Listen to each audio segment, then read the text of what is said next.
नमस्कार, जय माता दी। वीकेंड रिपोर्ट के सभी दर्शकों को राम राम, जय माता दी। आज बहुत महत्वपूर्ण विषय पर बात करने वाले हैं। 21 जून दिन रविवार को कंकड़ सूर्य ग्रहण पड़ने जा रहा है। आज उसके बारे में जानेंगे। समय क्या है उसका, ग्रहण का प्रभाव क्या है, आप सब ध्यान से सुनेंगे। 21 जून 2020 को कंकड़ सूर्य ग्रहण रविवार को प्रारंभ होगा, लगेगा।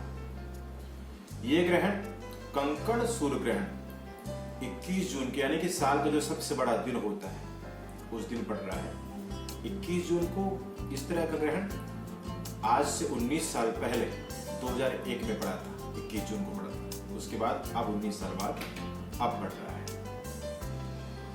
चंद्रमा और सूर्य ग्रहण, देखिए चंद्र ग्रहण हमेशा पूर्णिमा को होता है और सूर्य ग्रहण हमेशा अमावस्या वाले दिन होता है।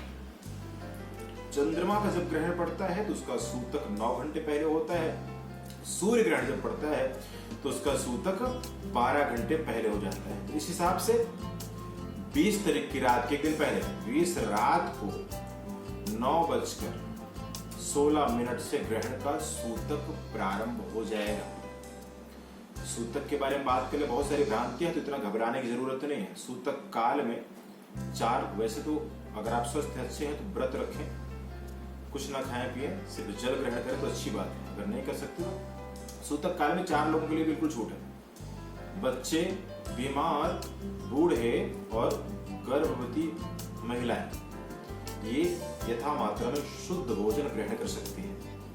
सात्विक आहार, दूध नहीं पीना है, फल ले सकते हैं, सात्विक भोजन ग्रहण कर सकती हैं, जल ले सकती हैं, दवाई भी खा सकती हैं। अंतरिक्ष में जब कोई भी हलचल होती है, कोई भी घटना घटती है तो उसका प्रभाव इस भूमंडल पर प्रत्येक जीव पर पड़ता है। सबसे ज्यादा प्रभाव सूर्य चंद्रमा का पड़ता है। मनुष्य पर, वनस्पतियों पर, जीव जंतुओं पर, सब पर प्रभाव पड़ता है। ग्रहण का सूतक में से विचार करते हैं कि वो समय थोड़ा खराब तो नहीं कह सकते, लेकिन थोड़ा प्रकृति का संवेदनशील समय होता है। तो जब संवेदनशील प्रकृति हो तो कर्म कुकर्म तो वैसे बहुत सोच समझ के करना चाहिए, लेकिन उस वक्त में कर्म का बहुत ध्यान रखना चाहिए, क्योंकि जब कोई अवसर होता है, कोई ऐसा समय होता है तो उसका प्रभाव बहुत ज्यादा होता है, फिर चाहे वो अच्छे काम को हो या फिर बुरे काम को। चंद्र ग्रहण या सूर्य ग्रहण की खोज, अब वैज्ञानिक तथ्य की बात करते हैं तो वैज्ञानिक तथ्य भी बिल्कुल सही है। सूर्य और पृथ्वी के बीच में जब चंद्रमा आ जाता है तो इस घटनाक्रम को ग्रहण कहते हैं। और इसके पीछे पौराणिक मान्यताएं की बात करते हैं, वो भी 100% सही है, क्योंकि ग्रहण की खोज वैदिक काल से है, बहुत प्राचीन से है। ऋग्वेद के हिसाब से महर्षि अत्रि मुनि ने ग्रहण को उनको ज्ञान था ग्रहण का, उनके परिवार को ज्ञान था ग्रहण का। तो ये तो उस काल में, महाभारत काल में भी ग्रहण था, कुरुक्षेत्र में ग्रहण।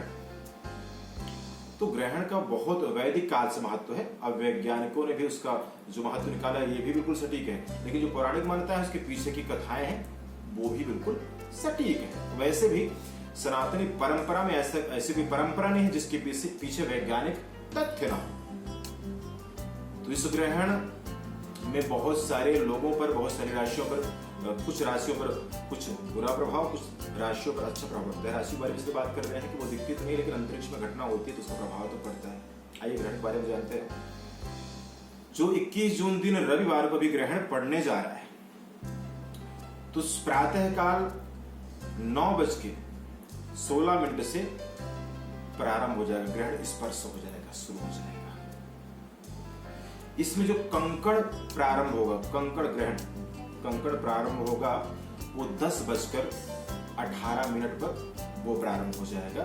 जो ग्रहण का परम ग्रास है, जब ग्रहण अपने चरम सीमा पर होगा वो 12:10 पर होगा, और कंकड़ ग्रहण की इसकी समाप्ति दोपहर 2:04 पर हो जाएगी। लेकिन पूर्णतः ग्रहण मोक्ष या ग्रहण समाप्त कह लें तो दोपहर के 3:05 पर होगा।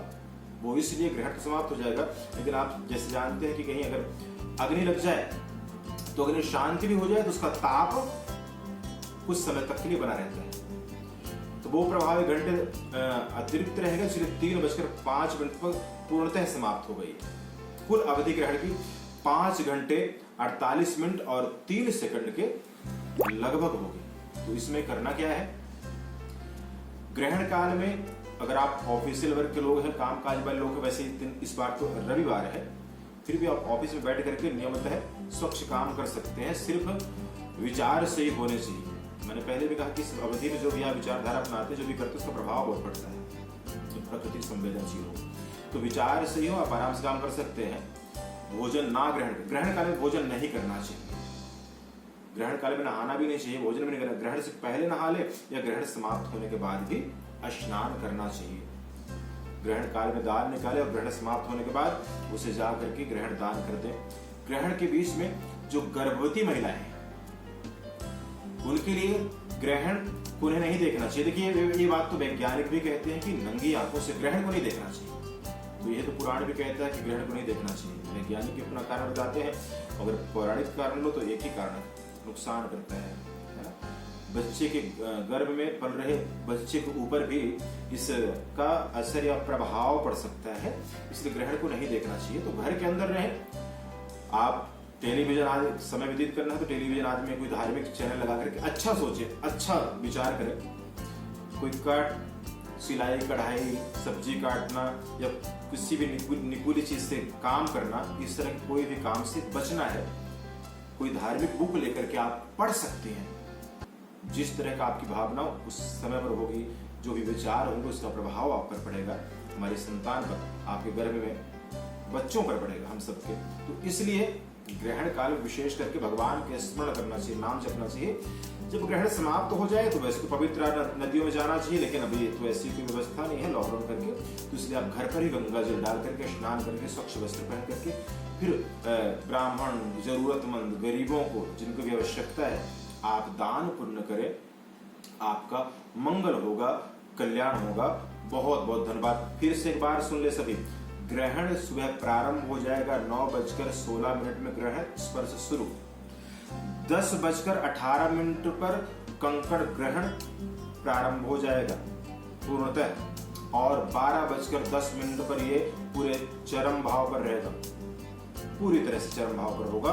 और 2:04 पर ग्रहण समाप्त होगा, लेकिन जो ग्रहण की मोक्ष पूर्णतः समाप्त 3:05 पर हो जाएगा। बहुत बहुत धन्यवाद। जय माता दी, जय श्री राम।